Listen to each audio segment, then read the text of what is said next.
Luhut Binsar Panjaitan mengadakan simposium PKI di Hotel Arya Duta Jakarta. Dihadiri oleh 90% tokoh-tokoh ex-PKI, baik luar negeri maupun dalam negeri. Yang diadakan oleh Luhut Binsar Panjaitan di Hotel Arya Duta. Artinya apa? Mereka ingin merubah sejarah yang dulunya PKI sebagai pelaku pembantaian umat Islam dan TNI Angkatan Darat, sekarang mereka merubah sejarah PKI korban HAM. Kenapa mereka berhasil? Karena mereka sudah berkuasa di Indonesia sekarang, sudah menguasai pemerintahan. Bahkan anggota DPR RI yang kader-kader komunis sekarang ini sudah jumlahnya sudah 200 lebih. Dan ternyata Bapak-bapak Ibu yang dirahmati Allah, di tengah-tengah isu Sambo, di tengah-tengah isu kenaikan BBM, Presiden menandatangani keputusan Presiden nomor 17 tahun 2022. Dari situlah nanti endingnya pemerintah wajib minta maaf kepada PKI. Sudah ditandatangani di tengah-tengah isu Sambo sama kenaikan BBM. Presiden sudah tanda tangan. Nah, setelah minta maaf, pemerintah wajib memberikan kompensasi ganti rugi kepada PKI. Makanya Bapak-bapak Ibu yang dirahmati Allah, kalau dulu tahun 48 PKI memberontak, tahun 65 PKI kudeta. Padahal 1 tahun sebelum kudeta, tahun 65 DNID apa statementnya? Saya pembela Pancasila. Tidak tahunya setahun kudeta. Nah, sekarang kader-kader komunis itu statementnya, saya Indonesia, saya Pancasila, saya NKRI. Padahal dia komunis. Kemudian yang kelima, bubarkan satu persatu ormas Islam. Sudah? Yang pertama HTI, yang kedua FPI, yang ketiga Majelis Ulama Indonesia. Target ini. Yang keempat Muhammadiyah. Ini terus akan berjalan.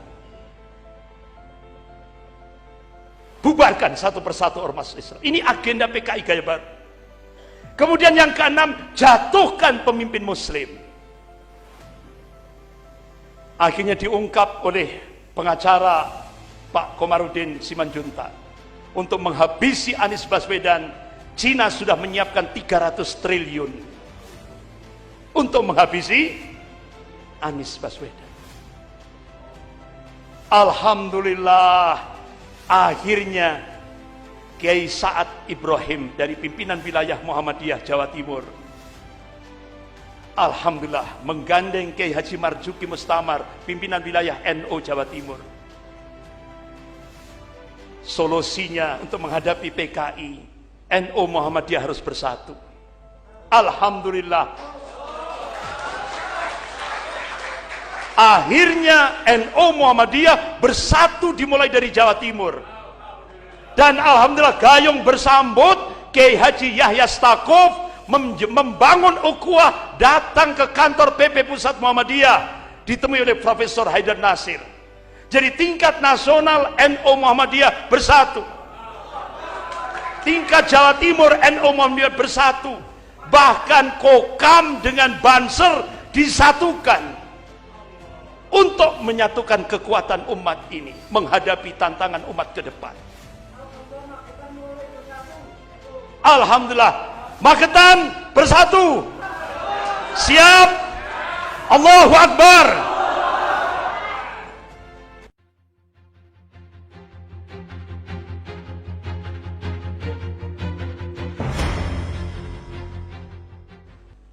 Masyaallah muslimin rahimakumullah.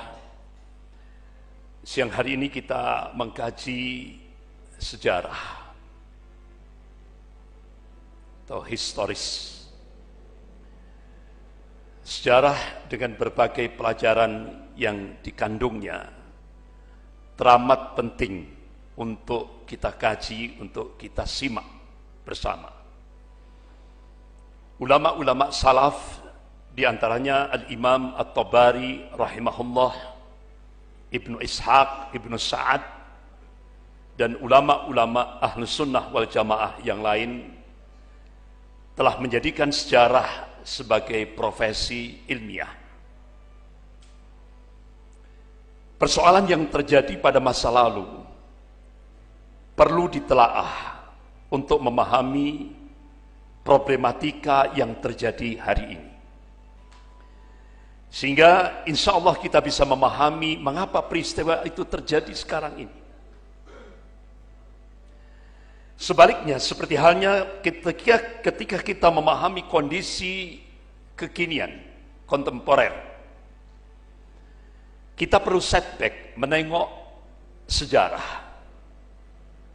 Bahkan ketika kita memahami sejarah masa lalu pun, itu terkadang memerlukan pemahaman tentang fikih waqi'iyah, yaitu tentang fikih realitas kekinian di tengah-tengah umat ini.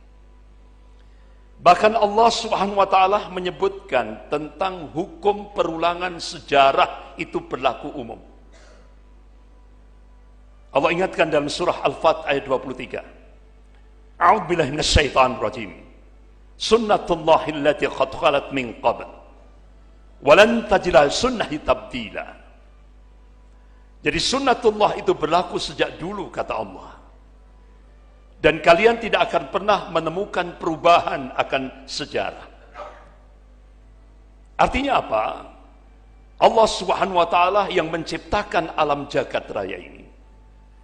Allah Subhanahu wa taala yang menguasai rotasi alam jagat raya ini.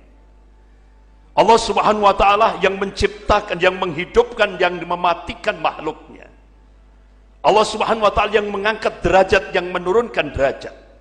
Allah Subhanahu wa taala yang memberikan kekuasaan dan yang mencabut kekuasaan.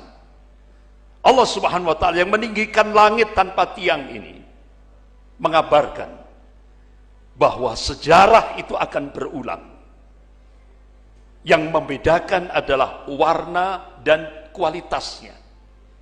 Itu yang dikabarkan oleh Allah Subhanahu wa taala. Oleh karena itu Rasulullah sallallahu alaihi wasallam telah menyampaikan prediksi tentang apa-apa yang akan terjadi sebelum yaumil qiyamah secara rinci sekali. Rasulullah naik mimbar ba'da salat subuh. Beliau sampaikan mulai dari penciptaan alam jagat raya ini, alam semesta raya ini. Beliau kemudian skor sholat duhur berjamaah. Beliau naik mimbar lagi, beliau sampaikan lagi apa-apa yang akan terjadi sebelum yaumil qiyamah. Skor sholat asar berjamaah.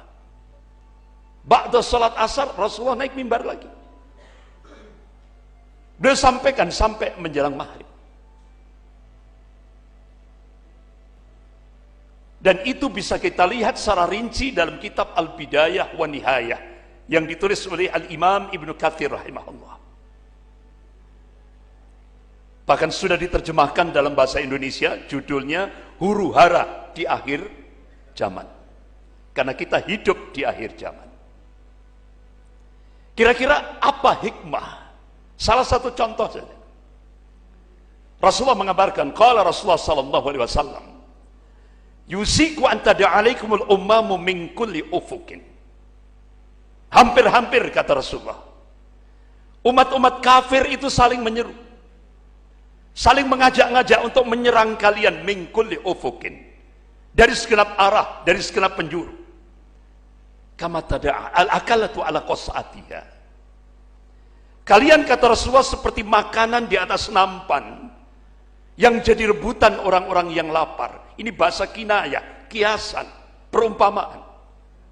Sahabat tanya, qulna ya Rasulullah, amin qillatin bina nahnu yauma idin.